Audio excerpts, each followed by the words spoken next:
미국의 케네디가 대통령에 당선되었을 때 제일 먼저 아이젠하워 전 대통령을 찾아가서 자문을 받았다고 합니다. 그때 아이젠하워 대통령은 신임 대통령에게 이런 말을 했습니다. 당신이 가장 중요한 임무는 결단입니다. 우유부단하거나 우왕좌왕하는 지도자는 국민의 신뢰를 받을 수가 없습니다. 명확하게 판단하고 분명한 결단을 내리는 그런 지도자를 백성들은 요구하고 있습니다. 지도자가 우유부단하는 백성들은 방황을 하게 되고 길을 잃게 됩니다. 지도자의 역할이 중요합니다.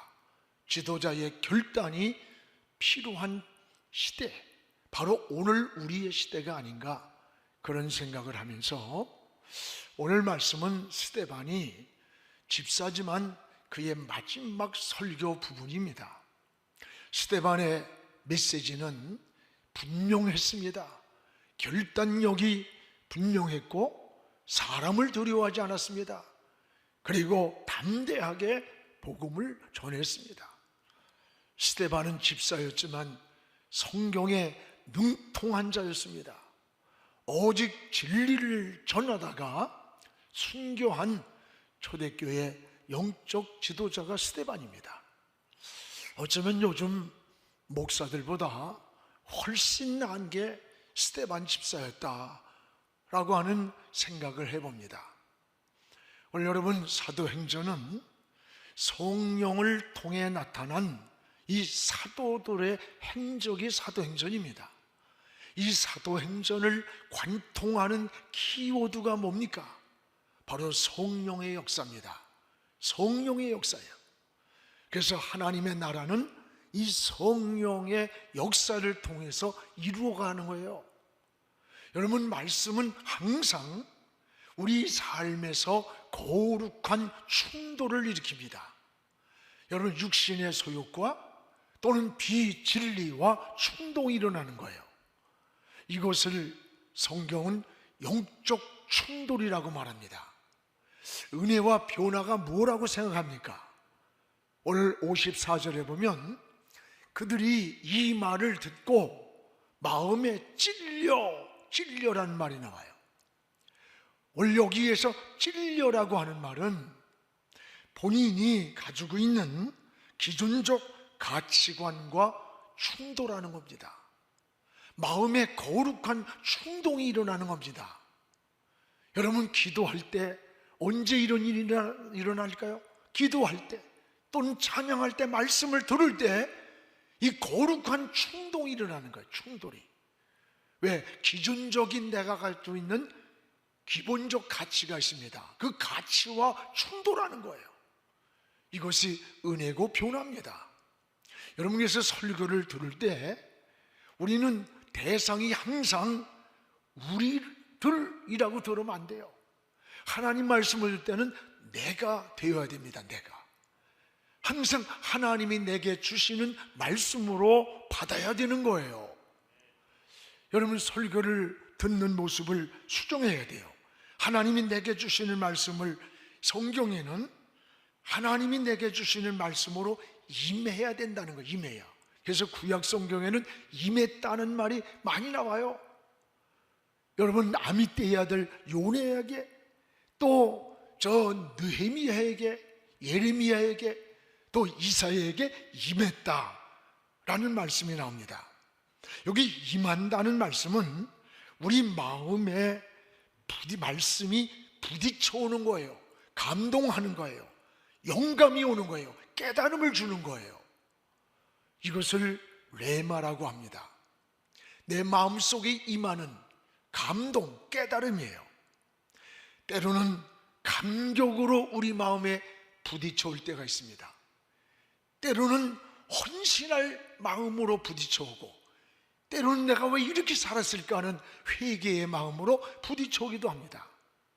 우리는 이것이 거룩한 충돌입니다. 이것을 사도행전에서는 마음에 찔렸다라고 표현합니다. 이것은 영적 충돌이에요. 언제 영적 충돌이 이렇게 일어나는 겁니까? 무엇보다도 죄를 책망할 때 이런 영적 충돌, 이 거룩한 충돌이 일어났습니다. 오늘 스데반은 회중을 향해서 세 가지 죄를 무섭게 책망했습니다. 그 하나는 오늘 7장 51절에 보면 목이 곧고 마음과 귀에 할례를 받지 못한 사람들, 이렇게 책망을 합니다.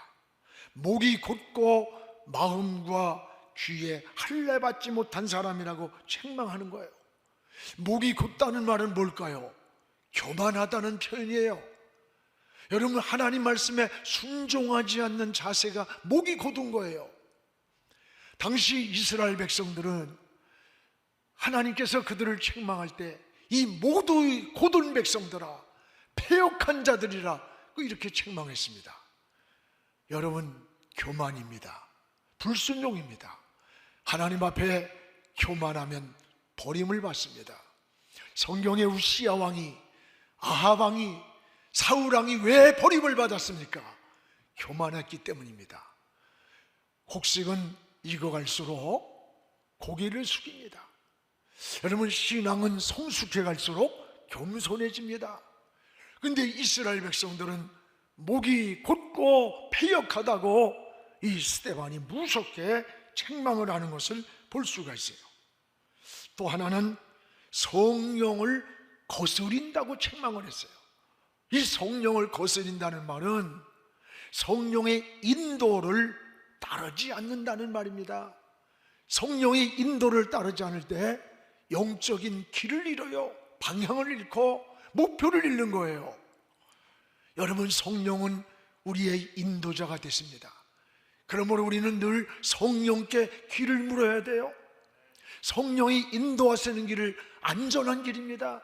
그 길이 평안한 길이고 보호받는 길이고, 그 길이 하나님이 인도하는 길이에요. 근데 오늘 이 바리새인 서기관들은 스데반이 뭐랬어요? 너희가 성령을 거스린다, 따르질 않는다는 거예요. 또 하나의 책망은 뭡니까? 52절에 선지자를 죽이고 의인을 핍박하는 자라고 그들을 무섭게 책망합니다. 52절에 우리가 한번 읽어봅시다.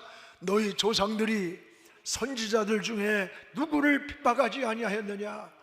의인이 오시리라고 예고한 자들을 그들이 죽였고 이제 너희는 그 의인을 잡아준 자요 살인한 자가 되었다라고 책망했어요. 당시 이 바리새인 서기관들을 향한 책망입니다. 이 스데반의 설교는 특징이 뭐예요? 죄를 무섭게 책망했다는 사실입니다. 요즘 설교는요, 죄를 책망하지 않습니다. 죄를 피해갑니다. 사람들의 이성, 이 정신세계를 움직이려고 하는 설교를 합니다. 사람의 마음에서 공감을 하고 이해되는 것까지만 믿으려고 합니다. 아닙니다. 믿음이 뭡니까? 믿음은 우리 정신세계를 떠넘고 우리 이성을 뛰어넘어 영혼을 살리고 영혼을 깨우고 영혼을 치료하는 게 이게 믿음입니다. 그런데 여러분, 이 죄가 영혼을 병들게 하는 거예요. 영혼을 망가뜨리고 하나님과의 관계와 교제를 끊어놓는 거예요. 근데 현대인들은 죄라는 말을 듣기 싫어합니다. 죄라는 설교를 피해갑니다. 여러분, 천국과 지옥을 이야기하면 종교 다원주의라고 비웃습니다. 아닙니다. 이것은 진리고 신앙의 본질입니다. 천국과 지옥은 영원한 성경의 본질이고 생명이에요. 진리인 거예요. 진리는 변하지 않는 거예요. 1+1은 2가 되는 거예요. 이것밖에 다른 것은 어떤 변명을 해도 이유와 논리를 가져도 진리가 아닌 거예요. 피는 모자라도 피로 생명을 살리는 것이지, 피가 모자른다고 물을 섞으면 죽는 거예요. 진리는 단 하나예요. 그저 불교, 천주교, 뭐 여러 가지 이 종교다원주의는 다 천국에 가는 길이 돌아가는 길도 있고 질려가는 길이고 올라가는 길이 있다고 합니다. 아닙니다.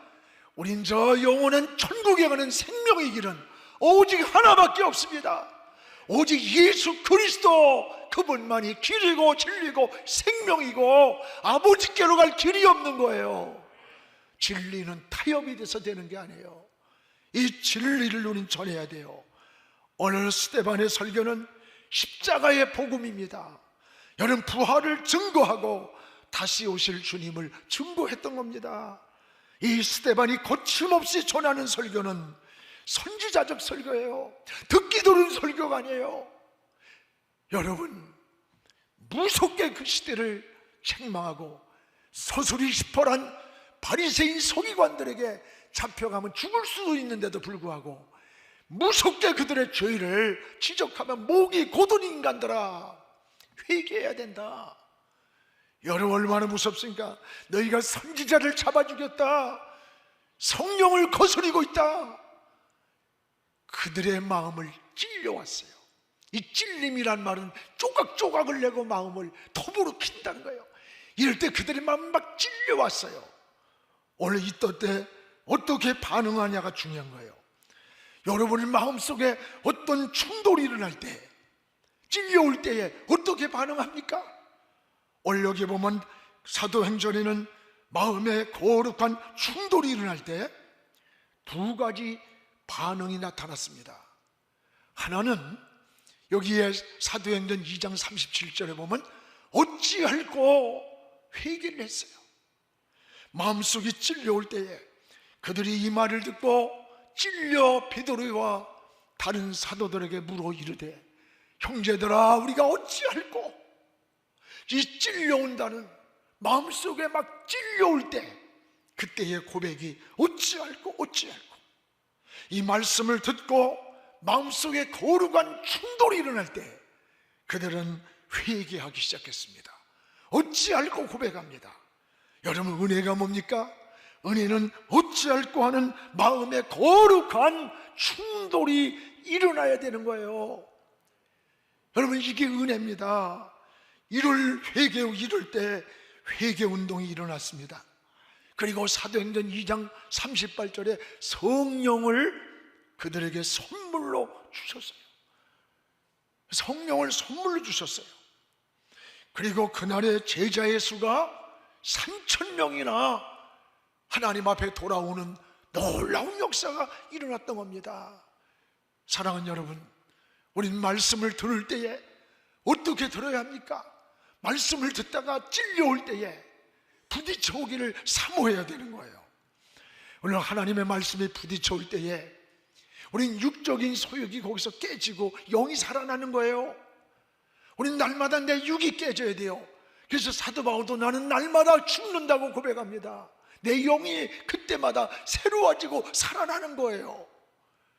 여러분, 이게 성령의 인도하심을 받는 신앙이라는 것을 기억하시기를 바랍니다. 또 하나 반응을 보세요. 마음에 찔려올 때에 오히려 이를 갈았습니다. 오히려 이를 갈았어요. 사도행전 7장 5절 본문에 그들이 이 말을 듣고 마음에 찔려 그를 향하여 이를 갈거늘, 이를 갈았어요.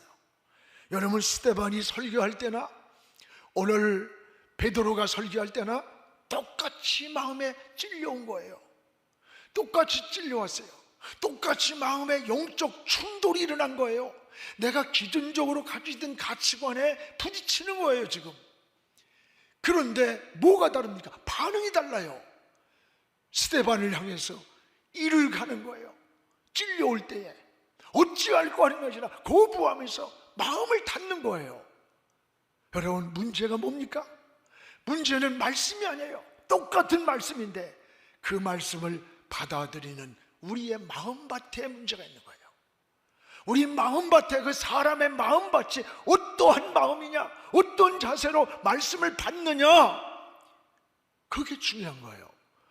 여러분, 설교를 들을 때, 말씀을 들을 때, 기도하다가 성경을 읽다가 마음속에 부딪혀오는 찔림이 있어요. 그때 여러분 어찌할 거라고 고백합니까? 아니면 이를 맞고 귀를 맞고 난 그럴 수밖에 없다고 합리화시킵니까? 우리의 신앙을 다시 돌아보시기 바랍니다. 오늘 마음에 찔려올 때에 이 바리새인들과 서기관들은 이를 갈았습니다. 귀를 막았어요. 말씀을 거부했습니다. 듣지 않았습니다. 여러분, 오늘 이것이 바로 하나님 앞에 버림받은 거예요. 자기 감정으로 들었어요. 결국 이들은 사단에게 넘어지는 거예요. 여러분, 주님으로부터 버림받았습니다. 우리는 말씀을 믿음으로 받아야 은혜가 되는 거예요. 변화가 일어나고 새로워지는 겁니다. 우리는 말씀을 받는 마음의 자세가 중요함을 깨달아야 됩니다. 데살로니가전서 2장 13절인가 보면요, 이런 말씀이 있어요. 하나님 말씀을 받을 때에 사람의 말로 받지 아니하고 하나님의 말씀으로 받으니까 진실로 그러하다. 이 말씀이 너희 믿는 자 속에서 역사하느니라. 역사가 뭐예요? 히스토리가 아니에요. 능력이 나타났다. 능력, 변화가 일어나고 하나님의 영광이 나타난 거예요. 어떻게 하니까? 말씀을 믿음으로 받을 때입니다. 데살로니가 교인은 말씀을 믿음으로 받았습니다. 그때 믿는 자 속에서 능력이 역사했던 겁니다. 그렇습니다. 사랑하는 여러분, 여러분은 말씀을 어떤 마음밭으로, 어떠한 모습으로 받습니까? 머리로만 받습니까? 가슴으로 받습니까? 오늘 믿음으로 받아서 여러분의 영혼의 육신이 강건하고 새 힘을 얻고 능력을 얻어서 이 세상을 승리하는 하나님의 사람들이 되기를 주의 이름으로 축원합니다. 또 하나, 이 스데반의 모습을 보세요. 주님과 함께 동행하던 스데반은, 그 스데반의 이 영성이 오늘 잘 나타나 있습니다. 스데반은 55절에 성령이 충만했다고 그랬어요. 오늘 55절을 우리 같이 읽겠습니다. 스데반이 성령이 충만하여 하늘을 우러러 주목하여 하나님의 영광과 및 예수께서 하나님 우편에 서신 것을 보았다 그랬습니다. 여기 스데반이 성령이 충만했습니다. 하늘을 우러러 주목할 때에 주께서 우편 보좌에 서신 걸 보았습니다. 영안이 열렸습니다. 우린 늘 성령이 충만하기를 기도해야 돼요. 마음이 세상 것으로 여러분 복잡합니까? 근심이 많고 염려가 많고 갈등이 많습니까? 성령이 내 마음을 지배하기를 사모하며 기도하시기 바랍니다. 성령이 우리 마음을 지배할 때 육적인 소욕을 이기게 됩니다. 마음속에 평안을 누리게 됩니다. 여러분, 이것이 우리의 삶의 은혜입니다. 사랑하는 여러분, 우리의 신앙을 다시 한번 돌아보시기를 바랍니다. 우리의 믿음 생활을 다시 한번 깨닫기를 바랍니다. 또한 여기 51절에 보면은 스데반은 주님이 보좌에 서신 것을 보았다 그랬어요. 여기 56절을 같이 읽어봅시다. 말하되 보라, 하늘이 열리고 인자가 하나님 우편 보좌에 서신 것을 보노라. 지금 여러분, 이 스데반은 지금 하늘만 열린 게 아니에요. 그 열린 하늘을 바라보니까 그 하나님 우편 보좌에 앉아 계시던 주님이 스데반이 돌에 맞아 순교에 이른 그 시간에 앉아 계시던 주님이 벌떡 일어나서 서기신앙을 보는 거예요. 스데반을 보고 있는 그 모습을, 스데반이 순교 직전에 예수님이 앉아 계신 게 아니에요. 벌떡 일어나 계셨어요. 여러분, 영광스러운 이 주님의 모습을 보는 순간에 스데반은 순교를 하면서 돌무더기 속에 피투성이가 되면서도 그의 얼굴이 성경에는 천사의 얼굴과 같았다. 천사의 얼굴이 뭐예요? 근심이나 불안이나 두려움이나 염려가 없는 저 영원한 천국을 향한 그 해맑은 소망과 평안이 있는 얼굴이었다는 모습이에요. 죽음 앞에서 어떻게 이렇게 초연할 수가 있겠습니까? 주님을 보았기 때문입니다. 우편 보좌에 계신 저 주님을 보는 순간에 모든 땅의 두려움이, 불안이, 염려가 사라진 거예요. 돌을 맞고 순교하면서도 마지막 스데반의 기도를 보세요. 여러분, 사도행전 7장 60절인가요? 우리 같이 읽읍시다. 무릎을 꿇고 크게 불러 이르되 주여 저들의 죄를 저들에게 돌리지 마세요. 이 말을 하고 자니라. 성경의 죽음을 성경은 잠으로 표현합니다. 영원한 안식으로 표현해요. 그렇습니다. 오늘 이 고백을 보면서 우리의 신앙을 다시 돌아봅니다. 돌을 던지고 죽이는 이들을 원수가 봐달라는 기도가 아니라 오히려 돌을 던지고 이를 가는 그들을 보면서 저들에게 벌을 내리지 말아달라고 기도하는 거예요.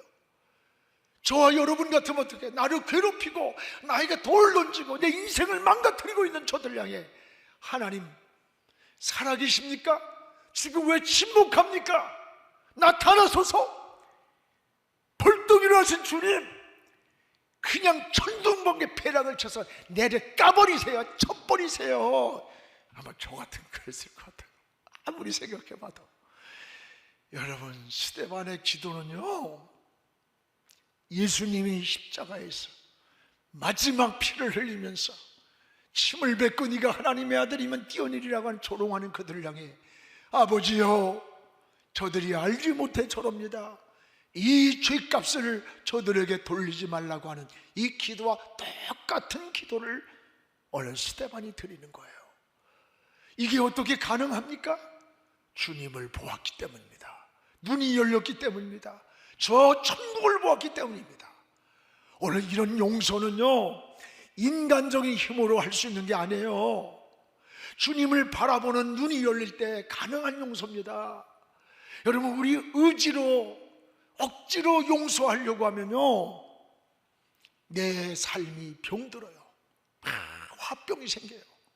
제가 어렸을 때 우리 외할머니가 돌아가셨는데 사람들이 쏘가리로 돌아가실 때, 쏘가리. 그래서 난 쏘가리가 쏴가지고 우리 할머니가 돌아가셨는 줄 알고 어렸을 때 쏘가리를 그냥 아주 증오했어요. 쏘가리. 근데 쏘가리가 아니라 속병이래. 속병. 시집살이 하면서 참고 있다 보니까 마음속에 속병이 생겼대요. 사람이 여러 번 막 마음속에 분노, 고통 이런 것을 참는다고 좋은 게 아니랍니다. 그걸 억지로 참으면요, 착한 사람이 되게 암이 많이 걸린대요. 그래서 사람들이 아니 저렇게 착한 사람이 왜 암이 걸렸을까 그랬는데, 근데 여러분, 그걸 억지로 참다 보니까 몸에 면역 기능이 다 떨어져서요, 암이 온대. 참지 말어. 확 붙어버려 그냥. 그러면 붙으면 해결되냐? 아니에요. 여러분, 붙으면은 혈기를 잘 내고 성질을 잘 내고 분을 잘 내면 심장병, 심장마비, 뇌출혈 이런 거로 죽는데요. 그러니까 사람이 우리가 그냥 감정을 폭발해도 문제가 있고 억지로 참아도 안 되는 거예요. 우리는 내가 여러분 억지로 인간적으로 용서하면 그게 내 마음에 상처를 주고 분노를 주고 내 마음에 쓸모를 자꾸 일으키는 겁니다. 사랑하는 여러분, 오늘 용서할 수 없는 사람을 용서하는 것은 내 힘만이 아니에요. 사랑할 수 없는 사람을 사랑하는 것은 내 힘만 가지고 되는 게 아니에요. 주님이 용서할 마음을 주셔야 돼요. 용서할 수 있는 마음, 사랑할 수 있는 마음을 주님이 주시는 거예요. 오늘 여러분, 누군가를 풀지 못하고 매인 게 있습니까? 누군가의 마음속에 그 때문에 생각만 하면 밥을 먹다가도 취하고 잠을 자다가도 불면증이 오는 그 고통과 분노, 내 인생에 고통을 주고 피해를 주고 내 삶을 망가뜨린 그런 삶이 있을 수 있습니다. 여러분, 이런 걸 어떻게 용서해야 됩니까? 용서의 마음을 달라고 주님께 먼저 기도하시기 바랍니다. 주님이 은혜 줘야 돼요. 사실은 여러분, 도저히 용서되지 않는 사람을 우리에게 어떻게 해야 되느냐? 용서라고 하는 것은 우리는 흔히 상대방의 관용을 베푼다고 생각해요. 상대에게 은전을 베푸는 것 같이 생각하지만 사실은 용서하는 자신이 먼저 억압으로부터, 고통으로부터 자유함을 누리는 거예요. 여러분은 누군가를 미워하고 있어 보세요. 그 마음속에서 끝없는 쓴물이 나오고 독이 나오고 내 영혼이, 내 삶의 인격이 황폐해지는 겁니다. 오늘 사랑하는 여러분, 오늘 스데반의 모습을 통해서 여러분들 엉킨 것, 매인 것들을 다 풀어버리기를 주의 이름으로 축원합니다. 오늘 사랑하는 여러분, 우리는 어찌할꼬 하나님 앞에 무릎 꿇고 십자가 앞에 나가 어찌할꼬 내 모습을 벌려놓고 용서를 구할 때 성령이 역사합니다. 그 거룩한 충돌은 내 인생을 변화시키고 하나님의 인도를 받게 되는 것입니다. 오늘 여러분의 영혼의 삶이 이런 은혜의 삶이 되기를 주의 이름으로 축원합니다.